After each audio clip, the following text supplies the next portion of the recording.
बंदी छोड़ सतगुरु रामपाल जी भगवान की जय हो। सभी भाई बहनों को दास की तरफ से प्यार भरा राम राम सत साहिब नमस्कार। आज एक भाई का धमकी भरा फोन आया है। गाली गलौज तो लोग अक्सर निकालते ही रहते हैं। जैसा जिसको अपने परिवार से, माता पिता से, गुरुजनों से संस्कार मिले हैं, लोग वैसा ही दर्शाव करेंगे। परमात्मा की एक वाणी है कि जिसकी जितनी बुद्धि उतना ही समाये, उसका बुरा मत मानियो, बेचारा अधिक कहां से लाए। जिस व्यक्ति को जैसे संस्कार अपने माता पिता से, गुरुजनों से, आड़ोसी पड़ोसियों से मिलते हैं, वो जीवन में वैसा ही वर्ताव करेगा। तो ऐसे व्यक्तियों का परमात्मा कहते हैं बुरा नहीं मानना चाहिए, क्योंकि वो आध्यात्मिक ज्ञान से परिचित नहीं होते हैं, नादान होते हैं, अज्ञानी होते हैं। तो वीडियो की हम शुरुआत करें उससे पहले परमपिता परमेश्वर को याद करेंगे।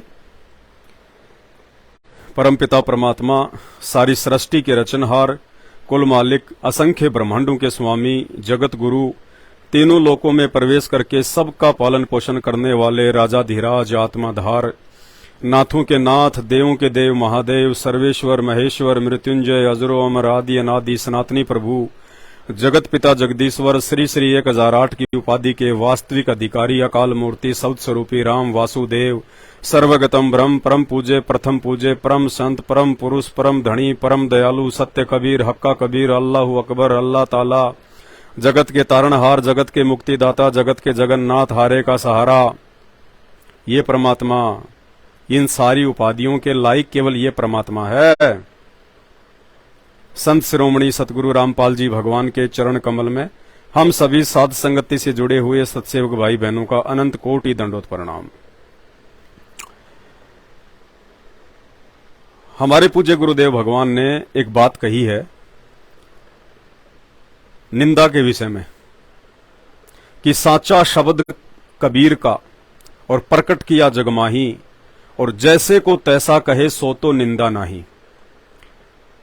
जैसा हमारे धर्म ग्रंथों में लिखा हुआ है, जैसा हमारे धर्म शास्त्रों में भगवानों के विषय में, ब्रह्मा विष्णु महेश के बारे में, 33 करोड़ देवी देवताओं के बारे में, भक्ति के बारे में, जैसा उसमें लिखा गया है, यदि वैसा का वैसा यदि आप सामने पेश कर देते हो, किसी को बताते हो उसके विषय में, तो कहते हैं वो निंदा नहीं है, वो समझने वाले की अपनी कमजोरी है, नादानी है, अज्ञानता है, नासमझी है। तो परमात्मा ने दास से कुछ दिन पहले एक वीडियो बनवाया था। श्री ब्रह्मव्रत पुराण में लिखा हुआ था कि जो श्री कृष्ण जी का भाई था बलराम, वो शराब पिया करता था। और एक बार जब श्री कृष्ण जी का लड़का सांब, जो कि जाम्बवती से पैदा हुआ था, वो सांब दुर्योधन की बेटी के स्वयंवर में गया हुआ था और वहां से उसने जबरन दुर्योधन की बेटी का अपहरण कर लिया। उसने उसको जो है वो किडनैप कर दिया। तो दुर्योधन ने, भीष्म पितामह ने, कर्ण ने, इन सब ने मिलके और श्री कृष्ण जी के पुत्र सांब को पकड़ लिया और अपनी जेल में डाल दिया। अब जैसे इस बात का पता चला श्री कृष्ण जी को और उनके परिवार को, तो वो लोग लड़ने मारने के लिए तैयार हो गए, क्योंकि ये राजा लोग थे और राजाओं में कितना ज्ञान होता है, कितना अभिमान होता है, ये सर्वविदित है। तो श्री कृष्ण जी ने हथियार उठा लिए, सेना वगैरह तैयार करने लग गया कि लड़ाई करके अपने पुत्र को छुड़ा के लेके आऊंगा। इतने में अंदर से श्री कृष्ण जी के बड़े भाई बलराम, हलधर, जिनको शेषनाग का अवतार कहा जाता है, इतने में श्री कृष्ण जी के बड़े भाई बलराम लड़खड़ाते हुए, दारू में धुत, शराब के नशे में धुत, लड़खड़ाते हुए आते हैं और कहते हैं तुम सब छोड़ दो, मैं अकेला जाके ले आऊंगा उसको।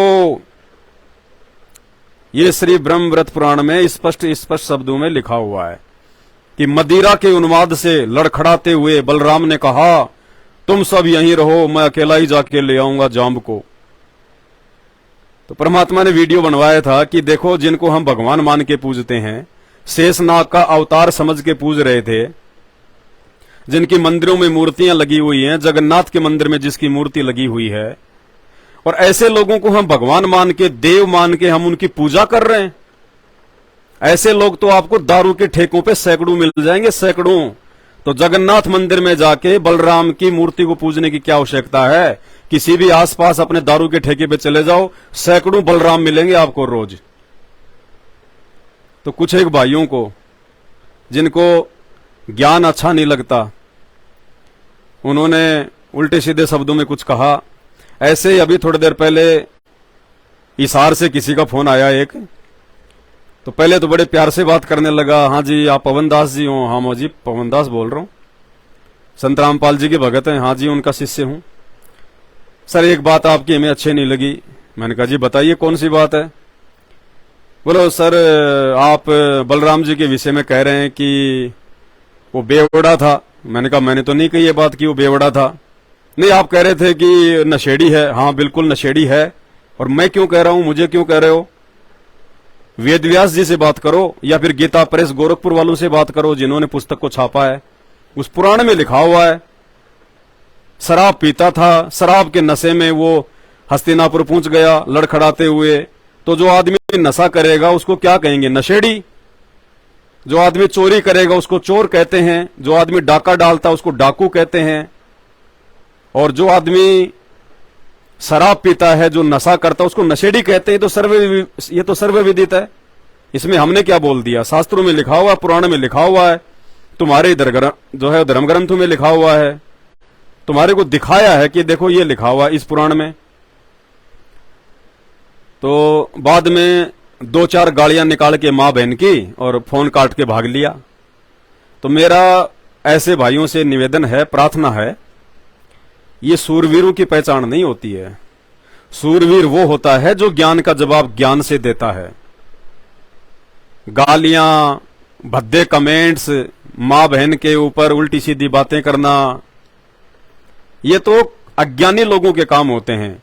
जिन लोगों के पास में सभ्य शब्दों की कमी होती है, जिनको अपने घर परिवार से, अपने मां बाप से, अपने गुरुओं से, जिनको अच्छे संस्कार नहीं मिले होते हैं और जिनकी सदा से बैड कंपनी रही है, वो लोग ऐसे शब्दों का यूज करते हैं। मां बहन की गालियां, उल्टे सीधे कमेंट्स, ये उन लोगों की पहचान है। एक सभ्य इंसान की ये पहचान नहीं है। सभ्य इंसान ज्ञान का जवाब ज्ञान से देता है। वो ज्ञान का जवाब मार पिटाई से, लात घूसों से, या फिर भद्दे कमेंट्स से, इनसे नहीं देता है। ये हमें संत रामपाल जी भगवान ने ऐसे लोगों को जवाब देने तक से मना किया है कि आवत गाड़ी एक है, उल्टा होय अनेक, कहे कबीर ना उलटियो, रहे एक की एक। और जो तोको काटा बोवे ताको बोतू फूल, तोए फूल के फूल हैं वाको हैं त्रिशूल। तो भाई हम संत रामपाल जी के भगत हैं, किसी ऐरे गहरे संत के भगत नहीं हैं, किसी अज्ञानी के भगत नहीं हैं। हम संत रामपाल जी भगवान के भगत हैं। ये जगत गुरु है, ये परम संत है, खुद ये परमात्मा है, भगवान है। आप नहीं पहचान पा रहे तो ये आपकी अपनी ज्ञान की कमजोरी है, आपके संस्कार कमजोर हैं। तो ज्ञान का जवाब इंसान को ज्ञान से देना चाहिए। धमकी दे रहे हैं, आ जाना, तेरा ये कर देंगे, तेरा वो कर देंगे।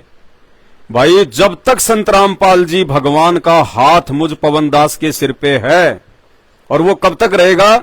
जब तक ये पवन दास अपने गुरुजी की मर्यादा में रहेगा, जब तक ये पवन दास अपने गुरुजी के नियमों में रहेगा, तब तक संत रामपाल जी का हाथ इस पवन दास पे है।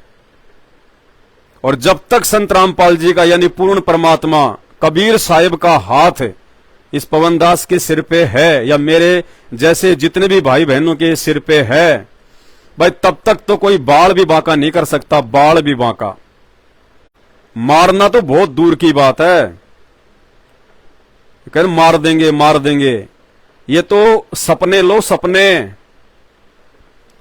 संत रामपाल जी के भक्तों के विषय में आपको एक बात बता देते हैं।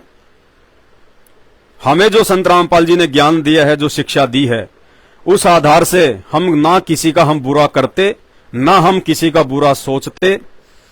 सामने वाला चाहे हमें लाख गालियां दे, हम उसकी गालियों का कोई प्रत्युत्तर नहीं देते, हम उसकी गालियों को अपने दिल पे भी नहीं लेते। सामने वाला चाहे कितनी हमारे साथ में मारपिटाई करे, कितनी कोशिश कर ले, हम एक उंगली भी उसकी तरफ नहीं उठाते। और समय आने पर फिर उसके जो परिणाम है वो स्वयं भोगेगा। और एक विशेष बात जो आप लोगों को नहीं पता होगी अभी तक संत रामपाल जी के भक्तों के विषय में, एक विशेष बात यह है कि संत रामपाल जी के मर्यादित भगत की मौत उस समय होगी जब वो भगत चाहेगा। यानी जब आप संत रामपाल जी से नाम दीक्षा ले लेते हैं और उनकी प्रत्येक मर्यादा में रह के भक्ति करते हैं तो संत रामपाल जी आपको इच्छा मृत्यु का वरदान देते हैं। इच्छा मृत्यु का सुना होगा आपने, इच्छा मृत्यु महाभारत आपने देखा होगा, सुना होगा। भीष्म पितामह का नाम भी सुना होगा, गंगा पुत्र का। कहते हैं उसको इच्छा मृत्यु का वरदान प्राप्त था, लेकिन अपने कुकर्मों के चलते, अपनी छोटी और ओछी हरकतों के चलते, अधर्म का साथ देने के चलते वो भीष्म पिता गंगा पुत्र भी इच्छा मृत्यु मर नहीं पाया। वो भी काल की इच्छा के अनुसार मरा। जिसको इच्छा मृत्यु का वरदान प्राप्त था वो भी अपनी इच्छा से मृत्यु को प्राप्त नहीं कर पाया। भीष्म पितामह की कितनी दुर्गति से मौत हुई थी पता ना, अर्जुन ने उसको तीरों से छलनी कर दिया था। और कितने 18 दिनों में तड़प तड़प के मरा था, तड़प तड़प के पूरे शरीर को अर्जुन ने तीरों से छलनी कर दिया था।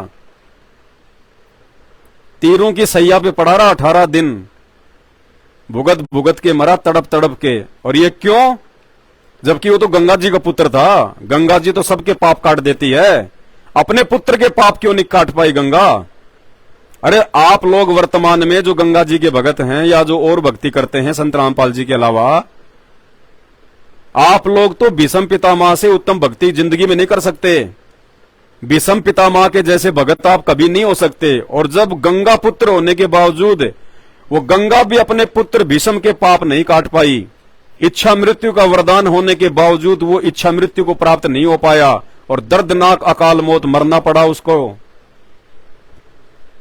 ये सौभाग्य अब वर्तमान में इस कलयुग में संत रामपाल जी के भक्तों को प्राप्त है।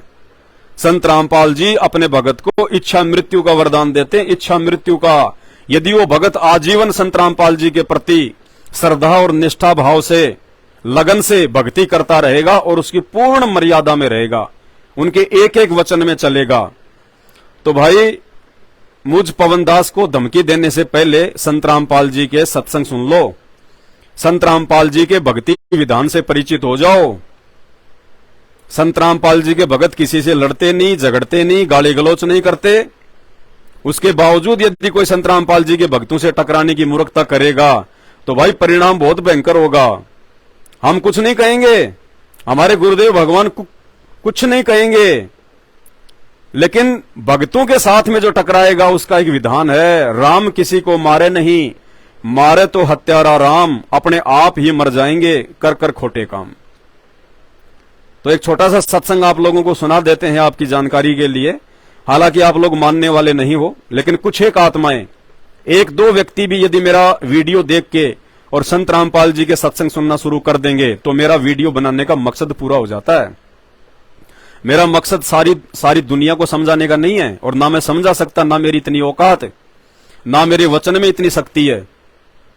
मेरा मकसद है एक दो भाई बहन भी मेरा वीडियो देख के यदि संत रामपाल जी के सत्संग सुनना शुरू कर देंगे, उनका आत्म कल्याण हो जाएगा।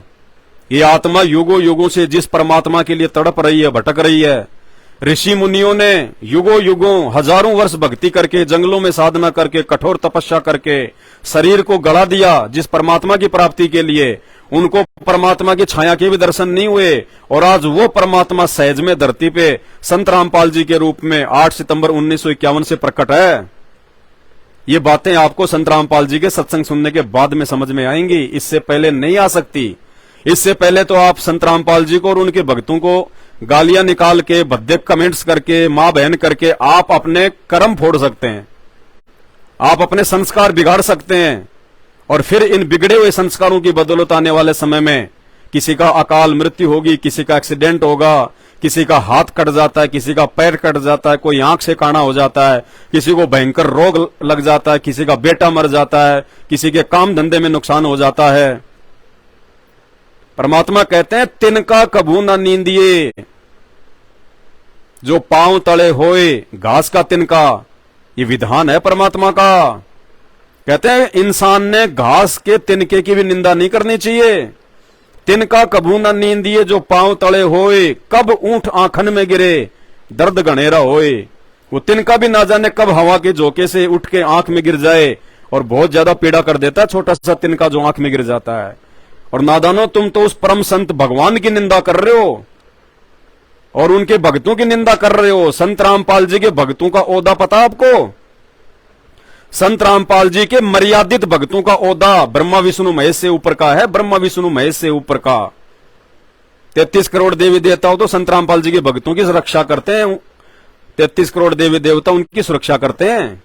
अभी आप नादान हो, आपको नहीं पता इस बात का कि धरती पे कौन परम शक्ति प्रकट है संत रामपाल जी के रूप में।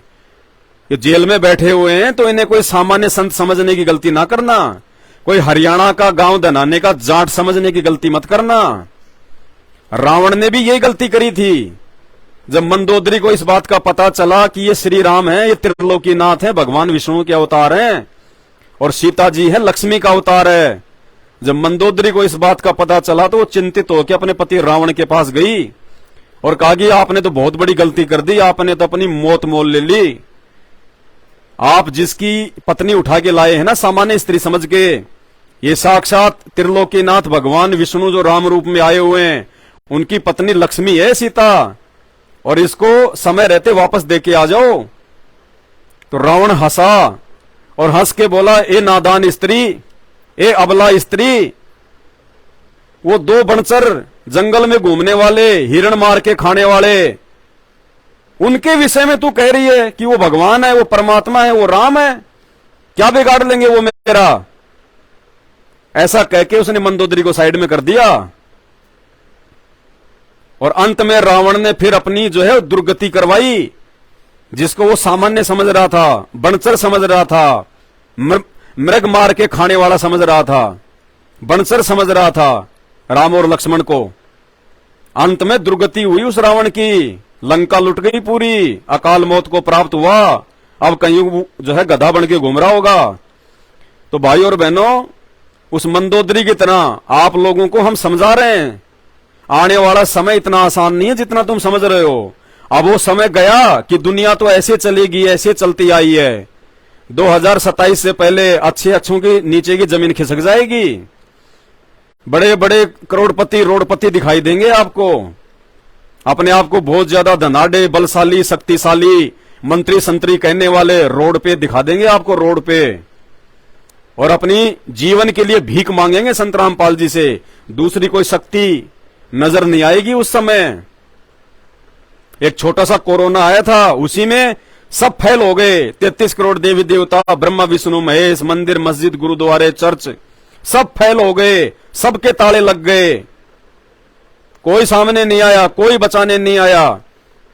और वर्तमान में देख लो क्या हाहाकार मच रहा है इस दुनिया में।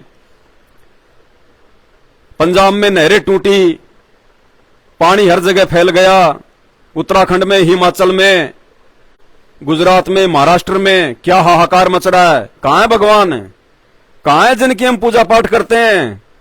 क्यों करते थे पूजा पाठ? मुसीबत के समय काम आए, और जो मुसीबत के समय नहीं काम आ रहा वो काहे का भगवान, काहे का परमात्मा? क्या आवश्यकता फिर उस भगवान की जो मुसीबत के समय ही अपने भगत के सामने ना आए? तो कोई भगवान नहीं है। वर्तमान में संत रामपाल जी सर्वशक्तिमान परमात्मा है। आप लोगों को पता होगा, इतने तो समझदार हो आप। जिस समय सूरज उदय नहीं होता है, रात्रि का समय होता है, उस समय चांद और सूरज टिमटिमाते दिखाई देते हैं, उनकी महिमा होती रहती है। और जैसे सुबह का समय होता है और सूरज निकलना शुरू होता है, और जैसे जैसे सूरज का प्रकाश बढ़ना शुरू होता है, वो सारे के सारे वो सितारे, वो चांद फीके पड़ जाते हैं, दिखाई भी नहीं देते। और वो चांद जो रात्रि में पूरी दुनिया को रोशनी करता है हल्की हल्की, वो भी फीका पड़ जाता है जब सूरज निकलता है।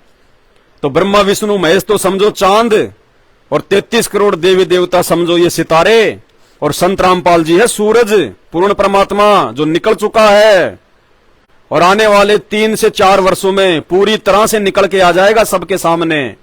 जितनी भी भविष्यवाणियां हो रखी हैं, चाहे वो नास्ट्रेडमस की हो, चाहे वो बाबा वेंगा की हो, किसी की भी हो, वो कल की भगवान, वो कल की अवतार जिसके विषय में लोग चिल्ला रहे हैं, वो आ चुका है, वो प्रकट हो चुका है, वो गुप्त रूप से अपना ज्ञान प्रचार कर रहा है, समय आने पे सबके सामने प्रकट हो जाएगा।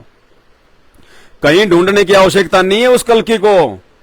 वो कल्कि भगवान, कल्कि यानी कलयुग का अवतार, वो कल्कि भगवान संत रामपाल जी हैं, जो 8 सितंबर 1951 से धरती पे प्रकट हो चुके हैं और आने वाले 3 से 4 वर्षों के अंदर अंदर पूरी दुनिया के समक्ष प्रकट हो जाएंगे अपने वास्तविक रूप में। वास्तविक रूप का मतलब दुनिया उनको एक शक्ति के रूप में जान जाएगी, पहचान जाएगी कि हां, धरती पे यदि कोई संत है, धरती पे यदि कोई भगवान है, ऊपर यदि कोई भगवान है, तो केवल संत रामपाल जी है, इनके अलावा कोई परमात्मा नहीं है।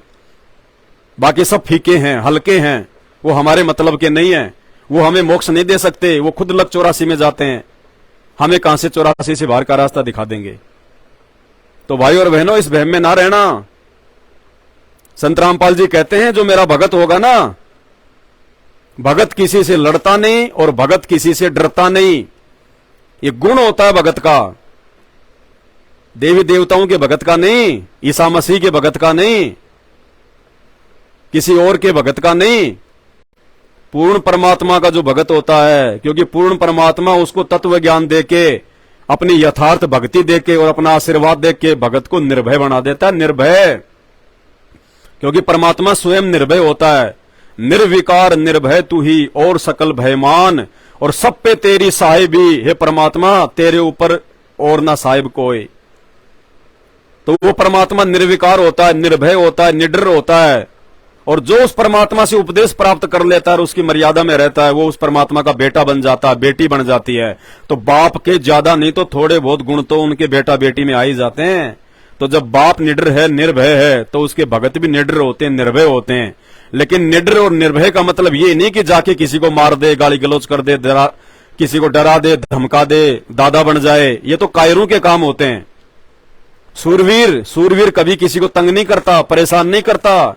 सूरवीर कभी किसी अबला पे, निर्बल पे अत्याचार नहीं करता। सूरवीर वो होता है जो हर परिस्थिति का डट के मुकाबला करता है, संघर्ष करता है, जो किसी असहाय को, जो किसी निर्बल को डराता नहीं, धमकाता नहीं, जो किसी का हक नहीं छीनता, वो होता है सूरवीर। सूरवीर वो नहीं होता है कि शाम को 100 रुपए किसी से मांग के लेके एक दारू का पौवा डाल के अपने गले में और फिर गालियां निकालता फिर मोबाइल पर, वैसे ये कर दूंगा, वो कर दूंगा, और दारू उतरने के बाद फिर हाथ जोड़ेगा, भाई साहब गलती हो गई, मुझे पता नहीं था। वो सूरवीर नहीं, वो कायर है, अज्ञानी है।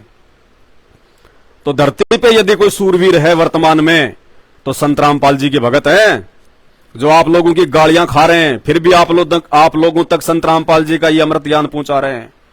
आप लोगों की धमकियां सहन कर रहे हैं, फिर भी आप लोगों तक आपके आत्म कल्याण के लिए, कि आपको मरने के बाद में 84 लाख योनियों में ना जाना पड़े, गधा कुत्ता सुअर ना बनना पड़े, आप भाई बहनों तक हम लोग ये ज्ञान पहुंचा रहे हैं। संत रामपाल जी के सत्संग सुनने की प्रार्थना कर रहे हैं, क्योंकि हमें संत रामपाल जी ने वास्तविकता से परिचित करवा दिया। जीवन का सार क्या है, जीवन का रहस्य क्या है, उन्होंने समझा दिया। संत रामपाल जी की पुस्तक पढ़ने के अलावा, संत रामपाल जी के सत्संग सुनने के अलावा दुनिया में आपको जीवन के सार का और कहीं से पता नहीं चलेगा, कहीं से भी। तो संत रामपाल जी के भक्तों को भाई डराने की आवश्यकता नहीं है। यदि मैं पवन दास कुछ गलत बोल रहा हूं और जो बोलता हूं, यदि उसका आपके धर्मशास्त्रों में यदि कोई प्रमाण नहीं है, बिना प्रमाण के यदि मैं कोई बात बोलता हूं आपको, चाहे ब्रह्मा विष्णु महेश के विषय में हो, चाहे 33 करोड़ देवी देवताओं के विषय में हो, चाहे राम और श्री कृष्ण के विषय में हो, चाहे किसी भी धर्म पंथ के विषय में हो, यदि कोई भी बात मैं आपको शास्त्रों से दिखा के नहीं बोलता हूं, या मेरी किसी बात का कोई प्रमाण नहीं है, तो गालियां क्यों दे रहे हो, धमकियां क्यों दे रहे हो? अरे जाके कोर्ट में मुकदमा करो ना।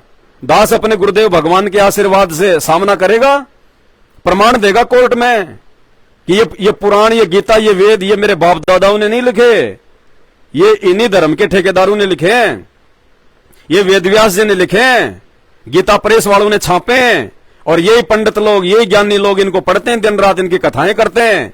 लेकिन ये इनमें जो असली जो सार है, जो मतलब की बात है, वो क्यों नहीं बताते ये दुनिया को? मीठी मीठी कहानियां सुना के, पीछे से बैकग्राउंड म्यूजिक चला के दान पेटियां क्यों भर रहे हैं? ये समाज को हकीकत से परिचित क्यों नहीं कराते? तो अगर ऐसी कोई बात है तो भाई ये कायरता दिखाने से क्या फायदा? देखो, गालियों का हमें कोई असर पड़ता नहीं है, चाहे तुम कितनी गालियां निकालो। ये संत रामपाल जी के सच्चे भगत की खासियत होगी। कितनी मां बहन की गालियां कर दो, कितनी, हमें उल्टी गाली देने वाले पे हंसी आती है। हंसी, ये देख नादान प्राणी उल्टे अपने ये जो है कर्म फोड़ रहा है। आपके द्वारा निकाली गई गाली का यदि मैं कोई प्रत्युत्तर नहीं दे रहा हूं तो वो गाली वापस आपके पास जाती है। यदि आपने मां की निकाली है तो आपकी मां पे जाएगी, और यदि आपने बहन की निकाली है तो आपकी बहन के ऊपर जाएगी। क्यों? जैसे हम किसी को कोई चिट्ठी भेजते हैं, सामने वाले का हमने एड्रेस लिख दिया और फॉर्म में अपना खुद का लिख दिया एड्रेस, और हमने डाक में डाल दी, स्पीड पोस्ट करवा दी, और सामने वाले ने यदि वो चिट्ठी नहीं ली, उसको स्वीकार नहीं किया, यदि उसका एड्रेस सही नहीं है, पिन कोड नंबर सही नहीं है, तो चिट्ठी घूम फिर के कहां आएगी? भेजने वाले के पास में। ठीक इसी प्रकार ये गालियां होती हैं। आपने किसी को गाली निकाली और सामने वाले ने यदि आपकी गाली का जवाब नहीं दिया या आपकी गाली को अपने दिल पे नहीं लिया, वो गाली घूम के आपके ऊपर आ जाएगी। आपने चाहे मां की निकाली है चाहे बहन की निकाली है, तो क्यों ऐसे आफत मोल ले रहे हो? क्यों मुझ पवन दास को गालियां निकाल के खुद की मां बहन को गालियां दे रहे हो? भाई ये तो मूर्ख आदमी के लक्षण है, समझदार के थोड़ी हैं। तो गालियों का संत रामपाल जी के साध संगति से जुड़े हुए भक्तों के ऊपर कोई असर नहीं होता। हां, यही गालियां यदि आप संत रामपाल जी के दूसरे भक्तों को निकालोगे, दूसरे भगत कौन से? जो भगत संत रामपाल जी के काल प्रेरित परिवार के पीछे अंधे होके चल रहे हैं, यदि आप उनको गालियां निकालोगे, फिर देखना तुम एक गाली दोगे, वो गाली का जवाब जो है वो लठ से देंगे। लठ से कभी निकाल के देख लेना उनको गालियां, लठ लेके आ जाएंगे तुम्हारे घर पे, और आपस में कभी मिल गए तो दोनों तुम गुत्थम गुत्था हो जाओगे, क्योंकि वो लोग सहन नहीं कर सकते, क्योंकि उन लोगों के पास मर्यादा नहीं है। संत रामपाल जी के परिवार ने अपने धार्मिक धंधे के लिए जगह जगह संत रामपाल जी के झूठे आदेशों की आड़ में ये आश्रम वगैरह खुलवा के दान धर्म के नाम पे इन्होंने अपना धंधा शुरू कर रखा है। इनको केवल पैसों से मतलब है कि संगत हमें पैसे दे। संगत चाहे शराब पिए, संगत चाहे बीड़ी पिए, संगत चाहे भात भरे, संगत चाहे जन्मदिन मनाए, और संगत चाहे बाढ़ में जाए। इन्हें केवल पैसों से मतलब है, मर्यादा से मतलब नहीं है। और जिसकी मर्यादा नहीं है उसके साथ में गुरु भगवान नहीं है, और जिसके साथ गुरु भगवान नहीं है उसके साथ में काल होता है।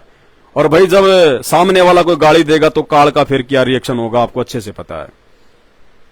तो संत रामपाल जी के साध संगति से जुड़े हुए सत्सेवक भाई बहनों पे तो गालियों का कोई असर पड़ता नहीं है, चाहे तुम बोरियां की बोरियां भर के भेजो। और रही बात उनको मारने की, धमकी देने की, जैसा कि मेरे को फोन करते हैं कुछ नादान, दो चार गालियां निकाल के फिर भाग जाते हैं, खुद ही फोन काट देते हैं, आ जाना तू, वहां मिल लेंगे, ये कर लेंगे।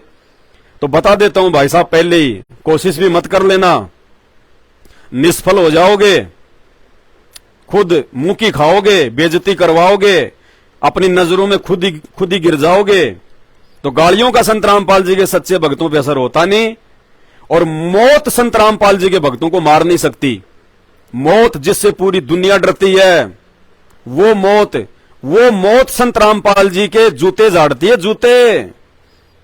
काल जो पीसना और जोरा है पणिहार। काल कौन? काल। और ये पणिहार कौन?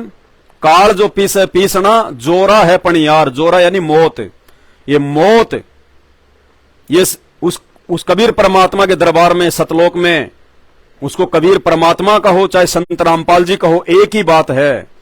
जैसे यहां पे श्री विष्णु के अवतार राम आए थे, तो चाहे विष्णु कहो चाहे राम कहो, बात एक ही है। तो काल जो पीसना, ये काल जिसको तुम यहां का सर्वश्रेष्ठ भगवान मानते हो, जिसको तुम लोग निराकार कहते हो, जो ब्रह्मा विष्णु महेश के जो पिताजी हैं, ये काल तो उस कबीर परमात्मा के घर में, उसके दरबार में पानी भरता है, पानी, यानी उसके नौकर के तुल्य है। काल जो पीसना, जोरा है पणिहार, ये मौत उसके घर में जो है पानी भरती है, काल उसका आटा पीसता है। और ये दोनों असली मजदूर हैं मेरे सतगुरु के दरबार। ये काल और ये मौत, ये सतगुरु रामपाल जी भगवान के दरबार में नौकर हैं, नौकर। और भाई नौकर उस परमात्मा के बच्चों को नुकसान नहीं पहुंचा सकते, सतगुरु के भक्तों को नुकसान नहीं पहुंचा सकते। सुन लीजिए संत रामपाल जी के मुख कमल से ये बातें विशेष तौर से उस समय समझ में आएंगी जब आप उनके सत्संग सुनना शुरू करोगे। और आपको भी यदि इस काल के जाल से बाहर निकलना है और मौत के भय से बाहर निकलना है, सत्संग सुनने शुरू कर दो परमात्मा के, संत रामपाल जी के। तो संत रामपाल जी के भक्तों को इच्छा मृत्यु का वरदान प्राप्त है। चाहे कोई भी नाम ले लो उनसे, चाहे कोई रंक, चाहे राजा, चाहे गरीब, चाहे भिखारी, चाहे कोडी, चाहे बीमारी, कोई भी नाम ले लो उनसे, बच्चा, स्त्री, पुरुष, कोई भी। जिसने संत रामपाल जी से एक बार नाम दीक्षा ले ली और उसके बाद संत रामपाल जी जो नियम बताते हैं, जो मर्यादा देते हैं, यदि आप उन मर्यादाओं में रह के अपना जीवन यापन कर रहे हो और भक्ति कर रहे हो तो आपको इच्छा मृत्यु का वरदान प्राप्त है संत रामपाल जी की तरफ से। यह काल आपकी तरफ उंगली नहीं कर सकता, उंगली 100 मीटर दूर रहेगा आपसे, 100 मीटर। और जब आप चाहोगे तब आपकी मृत्यु होगी, जब आप चाहोगे तब कि हे गुरुदेव भगवान संत रामपाल जी परमात्मा, अब ये दास यहां से आपके साथ में सतलोक चलना चाहता है परमात्मा, उस समय परमात्मा आपको अपने साथ लेके जाएगा। चाहे 500 साल जी लेना, चाहे 1000 साल जी लेना, ये गारंटेड बात है। लोग लाखों लाखों साल जिए, ऐसी बात नहीं है। सतयुग में, त्रेता में लाखों लाखों साल की उम्र होती थी। त्रेता युग में रामचंद्र जी 11,000 वर्ष तक रहे थे। द्वापर में श्री कृष्ण जी की उम्र 200 वर्ष थी। और ऋषि महात्मा जो पहले जो सतयुग में, त्रेता में तपस्या करते थे, लाखों लाखों साल, कई हजारों वर्ष वो जीवित रहा करते थे। तो आज वही परमात्मा धरती पे है। जितनी चाहो उतनी उम्र प्राप्त कर लो इनसे, लेकिन रहना पड़ेगा इनकी मर्यादा में, इनकी शरण में, इनके चरणों में, इनके पैरों में। उसके बाद में फिर संत रामपाल जी का क्या वचन है सुन लो।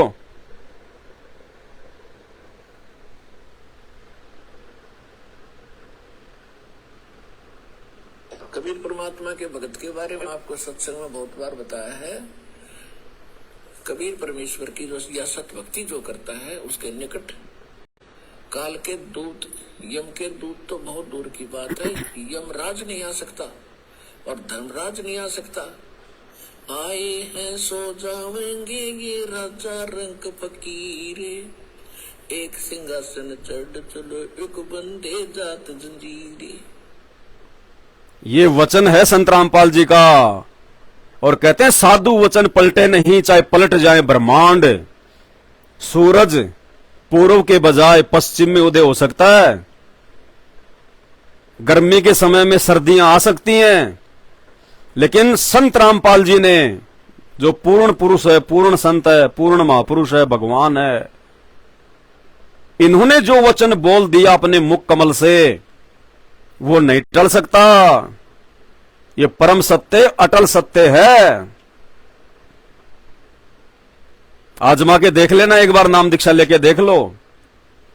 और जो भाई बहन मुझे धमकी दे रहे हैं वो भी अपनी कोशिश करके देख लो, अपनी पूरी सेना लगा के देख लेना भाई। जब तक ये दास परमात्मा की मर्यादा में है, अहंकार भाव से नहीं बोल रहा। अहंकार तो कुत्ते में होता है, कुत्ते में। क्योंकि जब वो रोड पे बैठा होता है ना और गाड़ी बिल्कुल उसके नजदीक आ लेती है, टायर उसके ऊपर चढ़ना होता है, तब कहीं जाके वो साइड में हटता है। तो अहंकार जिसमें है वो तो कुत्ता है, कुत्ते में होता है अहंकार। इंसान में अहंकार नहीं होना चाहिए। और फिर हम तो भगत हैं परमात्मा के। परमात्मा कहते हैं मानो से देवता किया और करत न लाई बार। संत रामपाल जी तो अपने भक्तों को नाम दीक्षा देके, ये ज्ञान देके इंसान से देवता बना देते हैं, देवता। तो अहंकार भाव से नहीं बात कर रहा, विश्वास भाव से बात कर रहा हूं कि धरती पे यदि कोई समर्थ है वर्तमान में तो मेरा गुरु है। और ये सबका गुरु है, मेरा अकेले का गुरु नहीं है, ये जगत गुरु है। ये बात और है कि फिलहाल आप लोग समय प्रभाव के चलते, काल के प्रभाव के चलते आज आप इनके ज्ञान को ना सुनकर इन्हें समझ नहीं पा रहे कि ये कौन शक्ति है, कौन परमात्मा है। लेकिन ये नशा बहुत जल्दी उतरने वाला है दुनिया का, ज्यादा दिन ये नशा नहीं टिकेगा। भयंकर आपत्ति आने वाली है। 2027 से पहले पहले पूरी दुनिया को नानी याद आ जाएगी। परिस्थितियां आप सबको पता है, छुपी हुई नहीं है, किस कदर बिगड़ती जा रही हैं और क्या होने वाला है। बहुत थोड़े समय में नानी याद आएगी पूरी दुनिया को। जब खाने को दाना नहीं होगा घरों में, तब वो भगवान को ढूंढेंगे, ये भगवान तू कहां है, ये परमात्मा तू कहां है, ये सबके मालिक तू कहां है। क्यों भाई, सबके मालिक को क्यों पुकार रहे हो? उनको पुकारो जिनको आप पूज रहे हो, जिनके आप मंदिरों में जाते हो, मस्जिदों में जाते हो, चर्चों में जाते हो, गुरुद्वारों में जाते हो। उनको पुकारो। उस समय कोई नहीं आएगा, क्योंकि जो पत्थर होता है वो सुनता नहीं है। पत्थर पूजे हरि मिले तो मैं पूजूं पहाड़, इससे तो चाकी भली जो पीस खाए संसार। सुनेगा वो जिसके कान होंगे, जो जिंदा होगा, जो आपके सामने होगा, जो आपके जैसा होगा। तो भाई उस समय पूरी दुनिया को केवल ये संत रामपाल जी दिखाई देंगे, एक मात्र शक्ति के रूप में, बचाव के रूप में, भगवान के रूप में। कोई बड़ी बात नहीं है।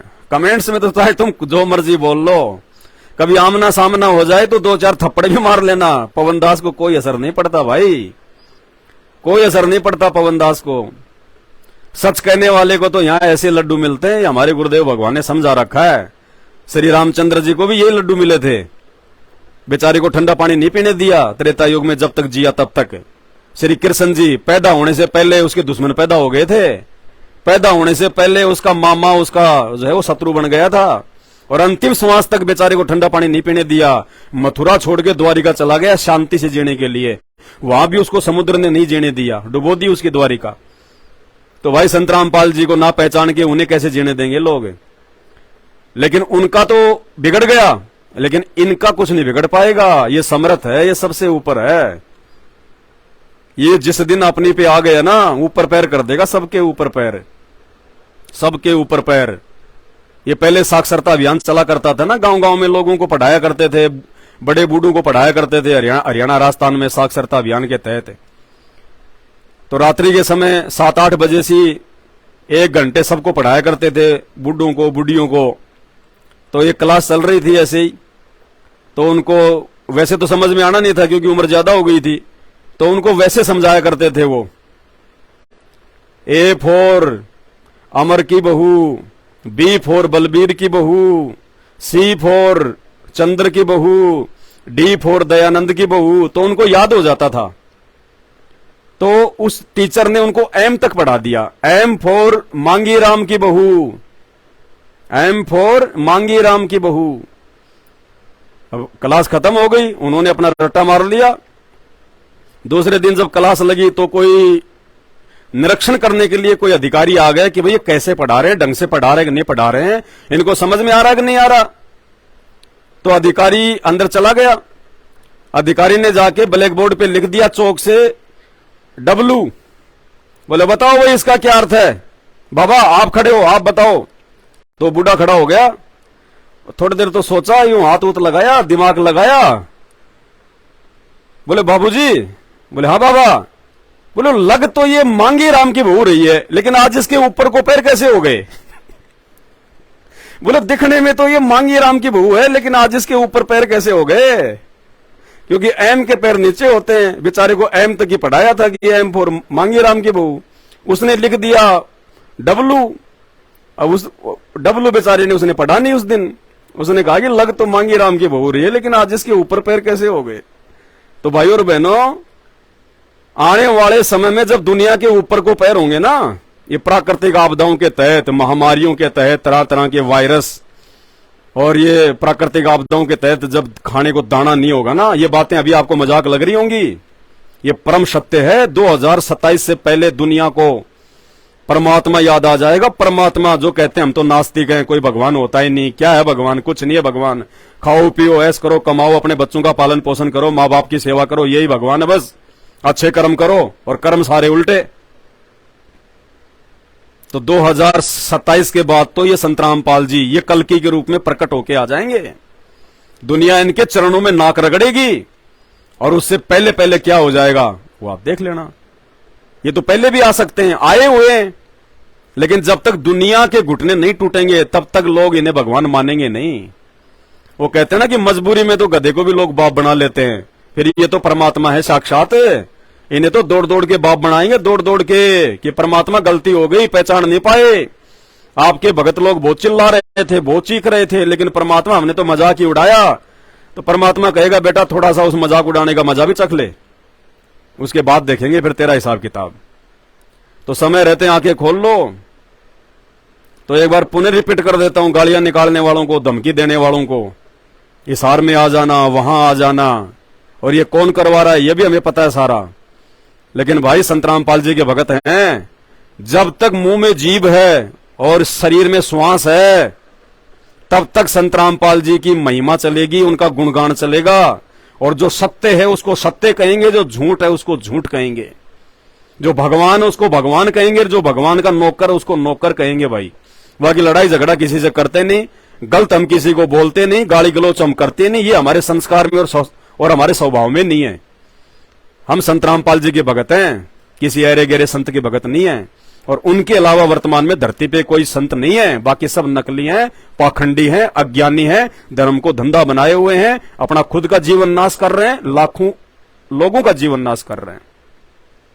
और समय आने पे क्या बीतेगी ये आप सबके सामने आ जाएगा। तो भाई गालियां हम पे असर करती नहीं, और मौत हमारे को मार नहीं सकती जब तक हम ना चाहें, जब तक हमारा सतगुरु ना चाहे। तो व्यर्थ में जो है वो प्रयास करके अपना समय बर्बाद ना करें। और थोड़ी बहुत यदि बुद्धि है, थोड़े बहुत यदि माँ बाप ने अच्छे संस्कार दिए हैं, ये मानव शरीर प्राप्त है, ये जानवर का शरीर नहीं है। मानव जन्म पाए के जो नहीं रटे हरि नाम, जैसे कुआं जल बिना फिर बनवाया क्या काम। ये बड़ी अनमोल वस्तु है, मानव जन्म दुर्लभ है, ये मिले न बारंबार। जैसे पेड़ से पत्ता टूट जाए वापस नहीं लगता डार। एक बार ये शरीर छूट गया, और संत रामपाल जी की भक्ति के बिना छूट गया, सीधे 84 लाख में गधे कुत्ते सुअर से शुरू। फिर निकाल लेना गालियां, किसको निकालोगे? लोग तुम्हें गालियों से संबोधित करेंगे, कुत्ता, ए कुत्ता इधर आ, कुत्ता त्योल त्योल, हट हट हट, मारेंगे लठ। ऐसी दुर्गति मोल लेनी पड़ जाएगी। तो भाई इस दुविधा से बाहर निकालने वाला परम संत केवल एक ही धरती पे संत रामपाल जी। और उनके भगत भी कान खोल के सुन लो। ये ना सोचना कि हमने तो संत रामपाल जी से नाम दीक्षा ले ली, हमारा तो हो गया आत्म कल्याण है। संत रामपाल जी से नाम दीक्षा लेने मात्र से नहीं बच पाओगे काल से, पूर्ण मर्यादा में रहना पड़ेगा और गुरु को भगवान मानना पड़ेगा। और ये दो काम उसी समय हो सकते हैं जब आप साथ संगति से जुड़ोगे। सतलोक आश्रम मैनेजमेंट हरियाणा अर्थात संत रामपाल जी के काल प्रेरित परिवार के साथ में रह के, उन फर्जी आश्रमों में जाके, फर्जी नामदान केंद्रों पे जाके, उनको ज्योति पाठ का चढ़ावा चढ़ा के तुम जिंदगी में संत रामपाल जी की गोद में नहीं बैठ सकते। भले तुम अपने आप को उनका भगत समझते रहना कि हम तो आरती भी कर रहे हैं, मंत्र भी कर रहे हैं, आश्रमों में जा रहे हैं, वहां पे दान धर्म भी कर रहे हैं। नहीं, गुरु बिन माला फेरते, गुरु बिन देते दान, गुरु बिन दोनों निष्फल है चाहे पूछो वेद पुराण। दान केवल अपने गुरु को दिया जाता है, अपने भगवान को, क्योंकि सुपात्र केवल गुरु है, बाकी सब कुपात्र है। चाहे उनका बेटा हो, चाहे बेटी हो, चाहे पत्नी हो, चाहे भाई हो, चाहे बंधु हो, चाहे रिश्तेदार हो, चाहे कोऑर्डिनेटर हो। तो दान केवल अपने गुरु के हाथ में है। और तुम कितनी बड़ी महाभूल कर रहे हो उन कुपात्रों को दान देके। और वो कुपात्र क्या कर रहे हैं? अपनी मौज मस्ती, और बाद में पत्थरों में पैसा बर्बाद कर रहे हैं। पत्थरों में क्या आवश्यकता आश्रम बनाने की? हाँ, भगवान तुम्हारा जेल में बैठा और तुम अपने घर पे रह के भक्ति नहीं कर सकते। घटी ही में गंगा, घटी ही में जमुना, घटी ही में जगदीश, ये वाणियां याद करो। मोको कहां ढूंढे रे बंदे, मैं तो तेरे पास में। भगवान उन पत्थरों में कैद नहीं है। अरे तुम मेरे जगत वालों में क्या अंतर हो गया? जगत वाले तो मंदिरों में भगवान ढूंढते हैं, मस्जिद में ढूंढते हैं, चर्च में ढूंढते हैं, गुरुद्वारे में ढूंढते हैं। तुम इन आश्रमों में जो है भगवान ढूंढ रहे हो। और भगवान क्या कह रहा है कि मोको कहां ढूंढे रे मूर्ख, मैं तो तेरे पास में। पास में का मतलब है जब आपको सच्चा गुरु मिल जाता है, उसके बाद यदि आप उस गुरु की सच्ची साधना मर्यादा में रह के करोगे तो शब्द रूप में गुरु सदा आपके साथ में रहेगा। हम हैं शब्द, शब्द हम माही, और हमसे भिन्न और कछु नाही। फिर उस भगवान को ढूंढने के लिए मंदिर मस्जिदों में आश्रमों में जाने की आवश्यकता नहीं है। फिर तो वो मूर्ख वाली परिपाटी है। और परमात्मा कहते हैं छोड़ देना पछलियों की रीत, सतगुरु उतारेंगे। तुम तो रीति रिवाज निभा रहे हो, परंपराएं निभा रहे हो, बस तुम्हें विश्वास ही नहीं है कि मैं अपने घर पे जब आरती करता हूं, मंत्र करता हूं, दीपक जलाता हूं, दंडवत करता हूं, तो तुम्हें विश्वास ही नहीं है कि मेरे घर पे परमात्मा मेरा गुरु है। तो क्या तुम दीवारों के सामने दंडवत करते हो अपने घर पे, जब तुम्हें इतना भी विश्वास नहीं है? तो तो भैया दान के विषय में परमात्मा की वाणी है, गुरु बिन माला फेरते गुरु बिन देते दान, और गुरु बिन दोनों निष्फल है, चाहे पूछो वेद पुराण। तो दान आज तुम दे किसको रहे हो, विचार कर लेना। और ज्योति पाठ करवाने से पहले अपने गुरु से आज्ञा लेनी पड़ती है। ये विधान है परमात्मा का। क्या तुम में से गया कोई जेल में अपने गुरु से ये पूछने के लिए कि गुरुजी मैं पाठ करवा रहा हूं, किसी और ने बता दिया, नकली ऑडियो वीडियो डाल दी, तुमने स्वीकार कर लिया? ये मूर्खों की भक्ति है। पाठ के विषय में क्या कह रहे हैं गुरुदेव भगवान? पाठ करवाने से पहले अपने गुरुदेव से आज्ञा लेनी पड़ती है। तो भाई कौन कौन गया इसार जेल में गुरुदेव से आज्ञा लेने के लिए? एक आधा गया हो तो हमें जरा बता दो। तो सब निष्फल है, पछताओगे आने वाले समय में।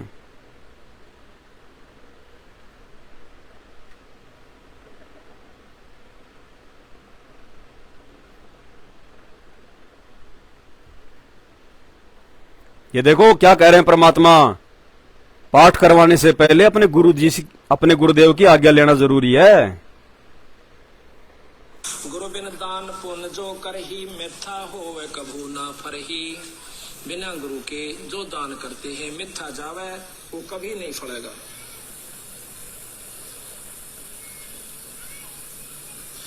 गुरु बिन होम यज्ञ जो साधे औरो 10 मन पातक लागे। गुरु बिन कोई पाठ कोई हवन ये नहीं करवाना चाहिए। गुरु की आज्ञा लेकर फिर करवाना चाहिए। लिया आपने आज्ञा, गए सारजेल,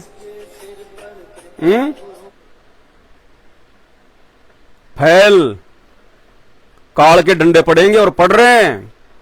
वो धनाना आश्रम बना नहीं, उससे पहले तो 3 मर गए वहां पे ट्रैक्टर के नीचे दब के भगत। क्यों? भगवान सो रहा था क्या? नींद आ रही थी क्या भगवान को? जिसको ये भी नहीं पता कि मेरे भगत आश्रम में सेवा कर रहे हैं और मेरे भक्तों पे आपत्ति आने वाली है। अरे फिर तो वही बात हो गई, लोग अमरनाथ जाते हैं, बद्रीनाथ जाते हैं, रास्ते में कावड़िए मरते हैं, नीलकंठ पे जो है वो पहाड़ नीचे गिर गया और कितने मर गए, ज्वाला देवी के वहां पे जो है वो पुलिया टूट गया। तो गुरुदेव भगवान कहते हैं ना कि भगवान शंकर जो है सो रहे थे क्या, जो उनको मालूम नहीं था कि यहाँ पे इतनी बड़ी आपत्ति आने वाली है, यहाँ पे पहाड़ जो है नीचे टूटने वाला है, 20 लाख मर गए थे। लेकिन गुरुदेव ने बताया कि शंकर भगवान भी इन पाखंडों से प्रसन्न नहीं होता। तो संत रामपाल जी के भक्तों के साथ भी वही हो रहा है वर्तमान में। वो अपना खुद का घर नहीं बना रहे थे, वो तो भगवान का घर बना रहे थे आश्रम। फिर भी संत रामपाल जी ने नहीं बचाया उनको। अभी मरे महीने 2 महीने पहले, एक तो हिसार का ही, उसमें अपने माँ बाप का इकलौता ही था, 17-18 साल का, हिसार के राजपुरा गांव का। क्यों भाई, क्यों नहीं बचाया गुरुजी ने? तो गुरुजी का वचन है। काल के साथ में क्या एग्रीमेंट हुआ था परमात्मा का पता है ना? सृष्टि रचना पढ़ी है। काल में क्या कहा था परमात्मा? जो आपकी आज्ञा में चले, जो आपके वचन में चले, उसको सतलोक लेके जाना, और जो आपके अनुसार ना चले उसको छोड़ देना, वो मेरे मुंह में रहेगा। अरे वो भगवान, वो परमात्मा, वो सतलोक का राजा ये आश्रम बनवाने के लिए आएगा क्या इस गंदे लोक में? है? उसने आश्रम बनाने होते तो अपने रहते सहते लाखों बना देता। भगवान तुम्हारा जेल में बैठा हुआ है, नालायकों शर्म करो। तुम बाहर इन पत्थरों में संगत का बेचारी का पैसा बर्बाद करवा रहे हो, और उसके बावजूद सबकी तुमने मर्यादा तोड़वा दी। स्टेडियम बनवा रहे हो, बैडमिंटन बना रहे हो तुम दुनिया के लिए। मूर्खो, चुन चुन के मारेगा काल, चुन चुन के एक एक को। अभी तुम्हारी बैटरी चल रही है, थोड़ी बहुत जो भक्ति तुमने जो कर रखी है मर्यादा में रह के, वो तुम्हारी बैटरी चल रही है। आने वाले समय में देख लेना इस मैनेजमेंट का क्या हाल होगा। और इन मैनेजमेंट के पीछे आंख बंद करके चलने वाले भक्तों का तो हो ही रहा है बेड़ा गर्क। ये भक्ति है, ये कोई जंत्र मंत्र वाला बाबा नहीं है, झाड़ फूंक करने वाला बाबा नहीं है। इसको पहचानो, खाली नाम लेने से बात नहीं बनेगी। संत रामपाल जी का नाम ले लिया, नाम ले लिया, पहले ज्ञान को समझो, फिर संत रामपाल जी को समझो, फिर संत रामपाल जी के मिशन को समझो, और फिर तुम अपने आप को समझो, फिर ये परमात्मा समझ में आएगा। आत्मज्ञान बिना परमात्मा भी समझ में नहीं आता। देखा देखी में भेड़चाल में चल रहे हैं, कब कौन मर रहा है पता ही नहीं चल रहा, खरबूजे की तरह फूट रहे हैं। और संत रामपाल जी का वचन सुना आपने अभी कि मेरे भगत को कबीर परमात्मा के भगत को काल के दूत तो छोड़ो, यमराज हाथ नहीं लगा सकता, धर्मराज हाथ नहीं लगा सकता। जब वो चाहेगा तब मरेगा। और ये ट्रैक्टर के नीचे मर के जो है दब दब के मर रहे हैं, भरी ट्रॉली के नीचे दब के मर रहे हैं, अकाल मौत मर रहे हैं, तड़प तड़प के मर रहे हैं। महाराष्ट्र से हिसार की तारीख पे सन 2018 में 2 बस भर के आई थी।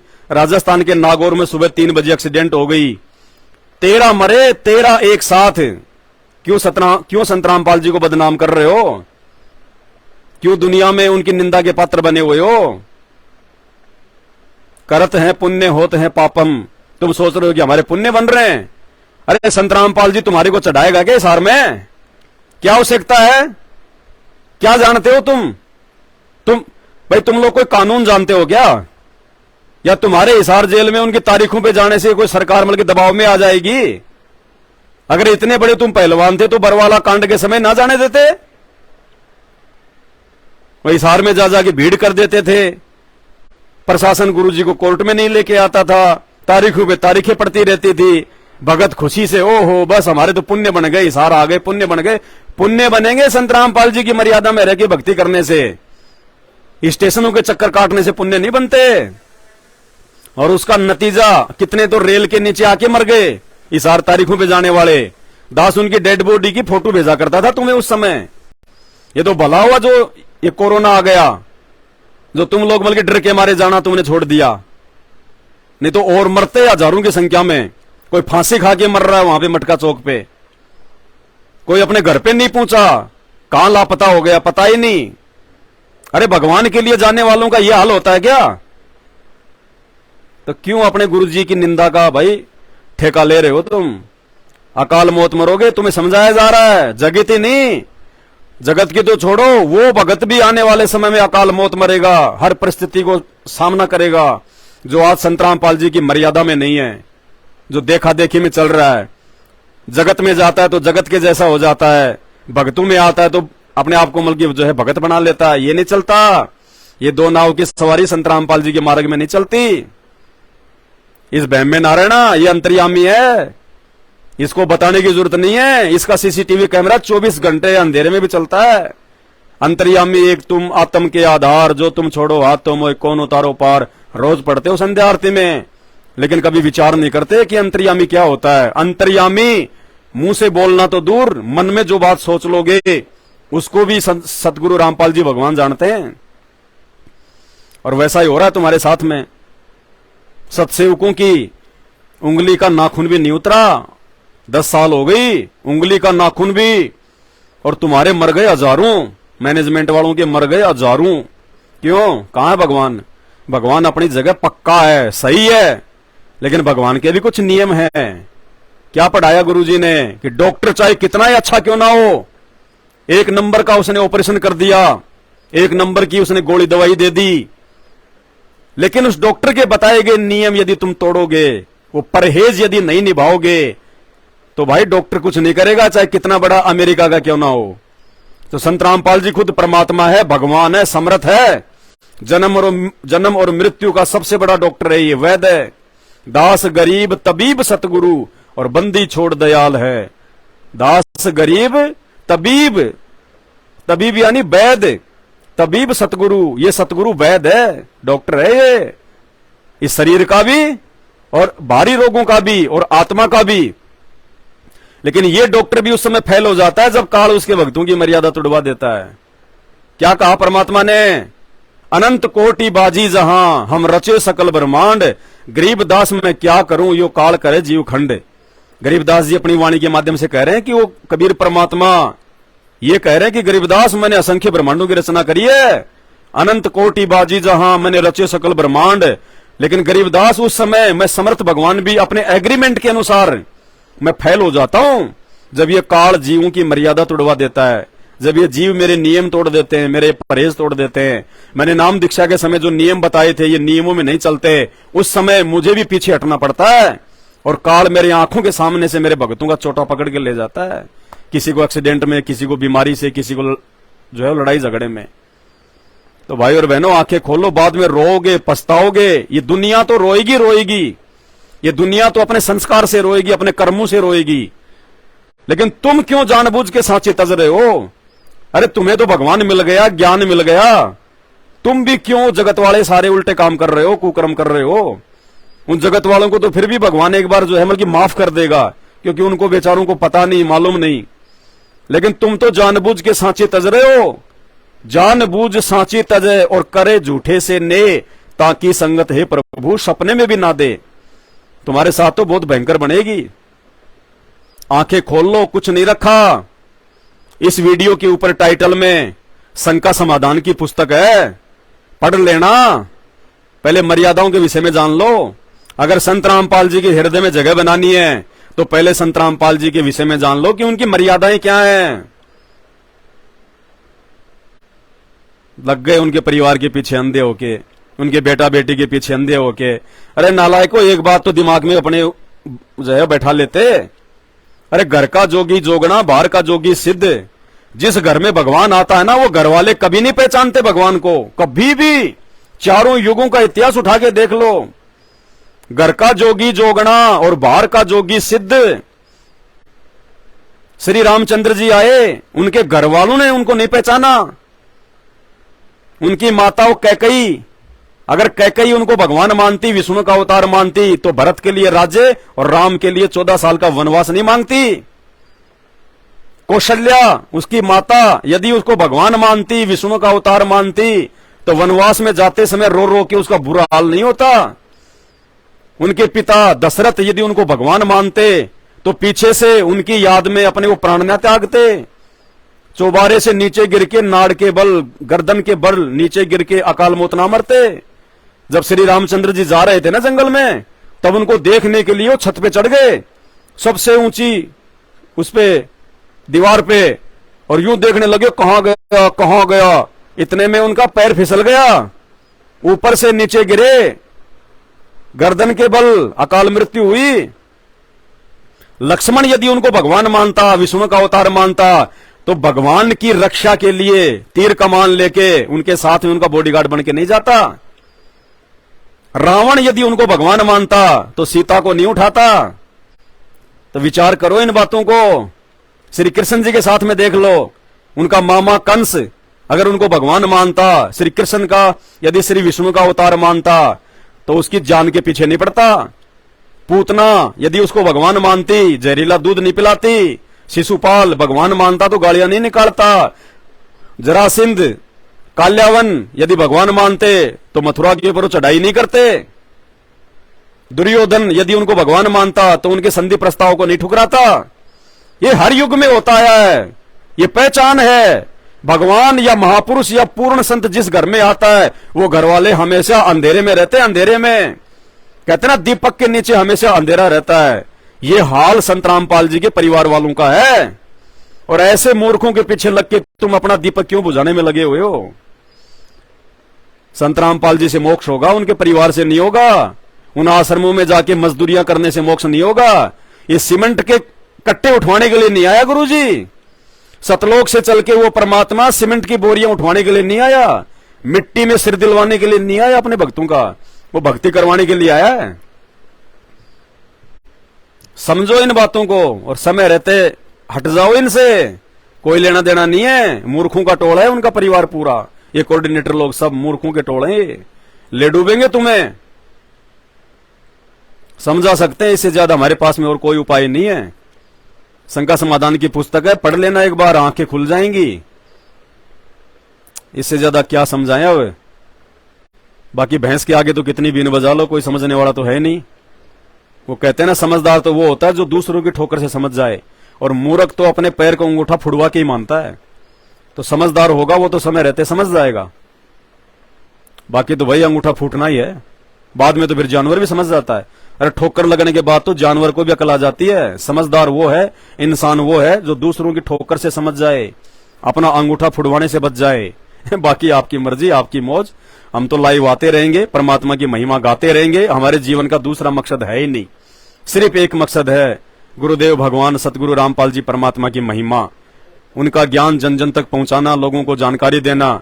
कोई मान जाएगा तो उसका भाग्य, नहीं मानेगा तो उसका दुर्भाग्य। कहते हैं सकल पदार्थ है जगमाही, और भाग बिना नर पावत नाही। तो जो भागी आत्मा होंगी, जो अच्छी आत्मा होंगी, वो तो उनके सत्संग सुनना शुरू कर देंगी। और जो निर्भागी होंगे, उनकी तो आदत है, वो तो अपने माँ बाप को भी गालियां निकालने से नहीं चूकते। संत रामपाल जी तो उनके लगते ही क्या, जब तक उनको ज्ञान नहीं है। बाकी अपनी मौज, तो बंदी छोड़। सतगुरु रामपाल जी भगवान की जय हो।